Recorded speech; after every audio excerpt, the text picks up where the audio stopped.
Hello everybody, my name is Zen. I'm coming with Essence of Zen. Today I'm bringing you another manga madness, but there's a slight change to the setup of the show or the series. Instead of having it every Wednesday, we're going to do it on Thursdays and have it either be bi or tri-weekly. And the reason for that is due to the current types of chapters out there for all three Naruto, Bleach, and One Piece. Trying to talk about everything every week is kind of annoying because, especially when it comes to Bleach, as they seem to the best way to explain it is two chapters are basically the same, and it's getting annoying, and trying to make decent well content out of it is frustrating. And the reason why it's pushed to Thursday is because editing can take a while depending on my skills in learning new things with After Effects and Premiere Pro. Okay, so for the first thing we're going to talk about today is going to be Bleach, as usual. And we're covering chapters 579 through 581. And my overall opinion on these three chapters were very much meh. The only upside of things were the four women Stern writers who seem to be very powerful, but they kind of came in at the most logical time, but they seem to be, I don't want to say underdeveloped, because we get all these Stern writers here and now, and their characteristics and their personality seems unique. They just have a really bad vibe to them. But let's start off with at least in a type of chronological order of things what happened.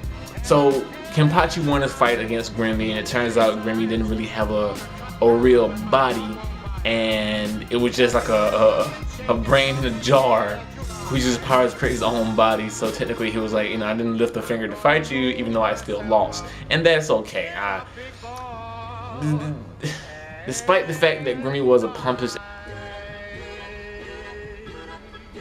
sorry, I have to go back and edit, because even though Grimmy was pompous, arrogant, and kind of a prick, pretty sure that's okay to. He grew on me. I like this person, not his personality, but I like his character overall. The I can do anything and everything. My pride, my ego.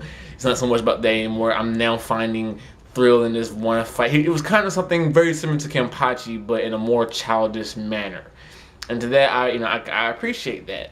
There's a mystery that Yachiru may either be dead or kidnapped. I honestly don't know what to make out of it, because I think if she was dead, they would have more substantial evidence, and it's kind of something that's thrown out of just totally blindsided.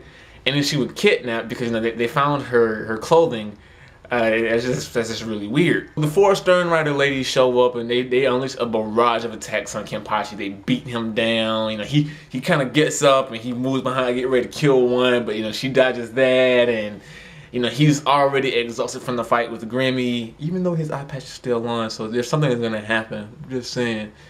And with the most recent chapter, that's the one that happens the week of this, getting posted, was just BS, man. They just kept showing other events around Serite, but they just had it be pointless. Like, you see, what's his name? His name's something with an O. He's Sufang's, or Sufang's, how you want to pronounce her name, lieutenant.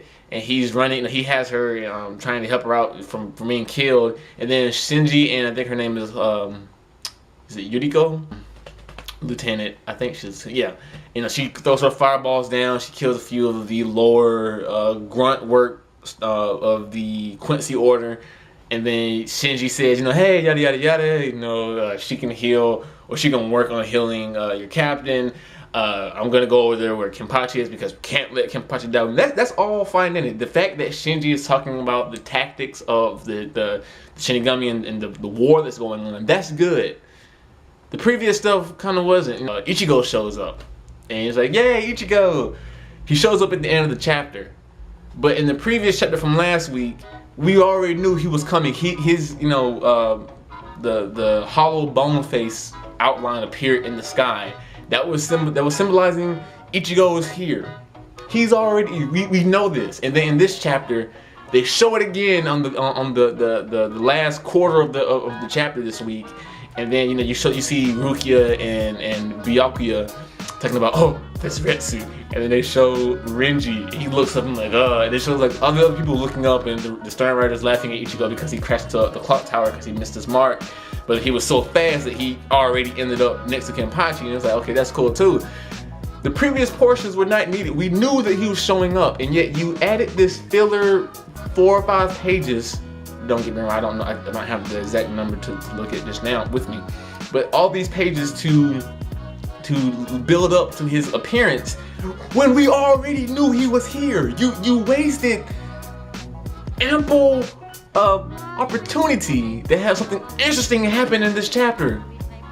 But no, you didn't. You just kind of just stretching out. I know that this is the last arc, and I understand, you know, you gotta make money. This is not the way to do it. I'm getting a little too irritated for this, so we're gonna go ahead and just move on to the next category, which is Naruto. So for Naruto, we're starting out with chapter 675 through 677, and I gotta be honest with you, Naruto to me had this really, you know, I said it in previous Manga Madness videos, but points where it just got really slow, it got really frustrating, it got really annoying. Naruto has picked up quite nicely, and it seems like they are traveling for their finish line at a very nice pace, like a very nice pace, in my opinion. So what happens in these 3 chapters that I'm talking about is that, I told you what happened in the previous one was where Madara stole Kakashi's eye, like just boop boop, and the whole staff infection thing is the joke. But you know, him and Obito have a conversation, and you remember I made a prediction that hopefully they wouldn't have this long fight, and they didn't. I'm so glad. And they had to talk. You know, we kind of all knew that was coming. Where, you know, they talk about Kakashi and how Obito forced Kakashi to hit him in the heart with the Chidori and remove the seal that Madara had placed on Obito. It was really cool. It showed the depth to Obito and his intelligence, and it didn't drag it on too long. But with that, there was a short cliche, which I kind of mind, kind of don't, was the fact that Madara had planned everything. I mean, from having Ren be the Jinchuriki to the Three Tails Beast. I forget his name already. Something with an S. Okay. The Three Tails Beast, and to have her die or something like that. What he didn't account for was the fact that it pushed Obito to unlock, I think, was it Mangekyo Sharingan? Yeah. And you know, he was like, well, it still worked out. And I like that because it shows that Madara is a genius enough to plan so many things far stretched along this period of time, but even a genius can't have every single meticulous thing happen. And it shows that although he planned this, things outside of his plan still happened and affected it, but his core, his main goals still stayed pretty much true to itself. Then Team 7 had this nice touching, you know, reunion, and this wasn't stretched out as long as I expected it to be either. You know, they had this really quick, you know, flashback, talking, show everyone their previous goals. I'm gonna be Hokage. I'm gonna kill this person. It's someone that I love. You know, they jump now to today where they question Sasuke, saying, Sasuke, you know, you said you wanted to be Hokage. What is your true intentions behind that? And of course, Sasuke, ... ellipsis. I don't want to say anything. Okay. And then Madara shows up with both Rinneguns, you know, his original eyes, and it's like, okay, things are about to get serious. So, one thing that I found funny, and I'm kind of still irritated with the writer for Naruto, because he has all these opportunities to keep making Sakura do something really awesome, like really awesome, and I don't know whether or not he's trying to without, you know, giving too much thought to it, or if he's just actually making her look like a joke on purpose. But you know, when Madara shows up with both eyes, Sasuke and Naruto step forward, getting ready to battle him, and then Sakura, she just steps back, and she's scared, and that's understandable. She doesn't have the sage power, she doesn't have the battle instincts and abilities like Naruto and Sasuke. That's reasonable to have her frightened, and it's reasonable to have her step up and say, "No, I got this," and want to do something. What's not reasonable is to say that I'll be a diversion. Have her summon this awesome technique that she learned from Tsunade, and she mastered it at such a young age, making her look like a badass. Go forward, only to get hit with to get blocked by a force field, and then get stabbed instantly. I mean, you could have had the force field stayed up. You could have had Madara go for the stab. You could have had her dodge it, not completely, but dodge it to the point where she get a slight cut or a deep wound, not impaled by the damn sword or whatever he used to attack her with. And, you just could have did that a little better. It just went south, to quote Seth MacFarlane in his new movie, that went south so fast. And I'm disappointed that they just continue to make her look like a joke. But whatever. So, Madara jumps up into the sky. He breaks his headband, which is kind of dramatic. Just take the headband off. You didn't have to break it. What was the point of that? I mean, yeah. He breaks it, and then he said, makes a statement talking about when the moon is full and you're at the power at your peak is. They say that the third eye will appear or shine down. All this super metaphysical crap.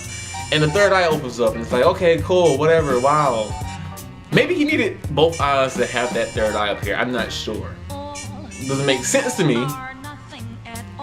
But who am I to question demonic alien figures who take the form of a fox lady with horns? Summons, and he starts the process of the infinite Tetsukuyomi. I don't know how to pronounce the word.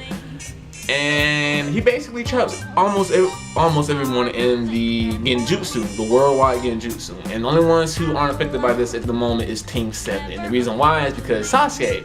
This is pretty cool. Like, I kind of like the fact that Sasuke, they keep putting the emphasis on Sasuke's battle brilliance, his genius of seeing what's going on and reacting with, on an impulse. I love that. He flies down. Naruto destroys all the meteors that are coming down, and he covers everyone, Team 7 up with this Susanoo and uses his new Sharingan gun, because it's a Rinnegan with the Sharingan. And he covers them from the light, and Naruto get ready to run out. He's like, no, not yet. Stuff is going on. If you leave this, you'll be affected by it too. But I don't think he should be able to break the Genjutsu now that he has the Sage's power. I'm talking about Naruto. That's just my opinion though, but whatever.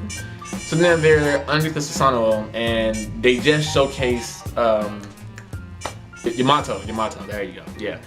And he's free from the Zetsu, garment, and that's fine. I appreciate how they went back to showcase him. I don't know whether or not he's gonna be underneath the same Genjutsu, or for some odd reason he's able to deny it and then ends up teaming up with Naruto and everyone else. But that's, we'll see in the next chapter. But I'm actually very pleased with Naruto right now. I hope they keep moving strong, and I hope for an end to the manga within 3 to 4 months. Same with Bleach, though I hope Bleach ends within 2 months, because damn. And for our last but not least manga discussion for today, we're talking about One Piece, chapters 746 through 748. And I'm not too excited about what's going on. There's a lot of good moments, great moments, but in the One Piece moment right now, there's a lot that's going on. And I'm glad to say that this week's chapter kind of narrowed it down to one focus, which I'm hoping that in the next upcoming chapters, we get a more fast-paced battling. Things are going to get started, things are going to get rumbly. The previous chapters that we're going to cover today and from last week's and whatnot were more so about setting the pieces up for the battle. Things happen, big shockers, but it was more so about setting everything up just right, nice and neat. So not too many bads, just not too many good, great things, and a lot of in the middle. I'm fine with this. Let's ride. So we can basically start off saying that the target list is revealed that Doflamingo, you know, named for the money, and the people say, hey, the birdcage, fight, yada yada yada. It's basically the current Straw Hat members, you know, that are in the kingdom currently. The royal family, that's including Rebecca and her father, Kimon, and Trafalgar Law. Now, what made this hilarious was the 5-star reveal that the one who has the highest bounty, or the highest price on their head, is none other than quote-unquote God Usopp. And when Usopp hears, you know, he's already still kind of like flictated from the poison and everything, but when he hears, he jumps up and it's just like, it is hilarious. But before that happens, Bartholomew, you know, the barrier guy, he meets more of the Straw Hat crew, and he gets a little fanatic and fangirly, and, you know, all giddy, and I love Bart, he's cool. Luffy tells everybody that he reminds Rebecca that, you know, he confirms what she already believes, that, you know, Toy Soldier was Curso or Surso, that is her father, and she cries, and, you know, it's kind of heartwarming thing, and etc. But we move on. He takes Zoro and Trafalgar Law, and Zoro's facial expression is hilarious because he picks Zoro up like a plank and grabs Trafalgar by the neck, and they jump off a ledge, like a ledge, and it's hilarious because Zoro's just like, you know, where are we going? And I love One Piece for that.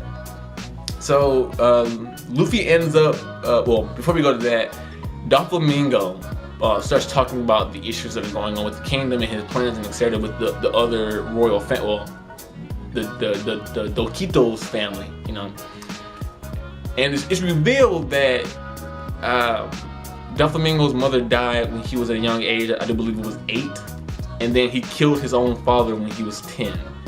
And, you know, this may not have much significance now, but I can't help but feel that they're going to bring this back up later on, as in who is Doflamingo's parents. And I still think there's a relationship between Doflamingo and Sabo.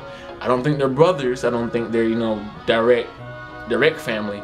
I think they're like cousins or related in some, you know, third sense of the way. And it's good. I'm probably fishing for something that's not there, but it just seems to me that they have something that is. It's probably the fact that they're both from royal families, and the royal families are a bit key to the lore of One Piece. But that's just my opinion, and we'll see later on. So anyway, we also discovered that Pika, the giant stone man who can transform himself into the kingdom because of the stones and the rocks, has a really high-pitched voice, and when people laugh at him, he goes crazy and wants to kill them. So because of this, he shows up in front of Luffy and talks to Luffy, and Luffy laughs his ass off, like just balls out laughing, and he starts aiming towards Luffy. And while Luffy is continuing to laugh, Zoro tells Luffy, you know, don't tease the enemy. He busts out laughing, and this is something that's going to be portrayed more, you know, it's going to be better in the anime, and it's going to make me laugh in the anime. But just to still to see it happen in the manga, and to see the facial expressions that One Piece is known for, it's just funny, and it's all get up. So Pika punches the ground, sends everyone kind of flying. Luffy encounters many of the individuals that he met in the Coliseum, and they all want to take Doflamingo's head. But they all have these egos so high that they all want to be the one to do it. So when Zoro says, how about you back us up, they have an argument. And that's pretty much the narrow, you know, when things get narrow.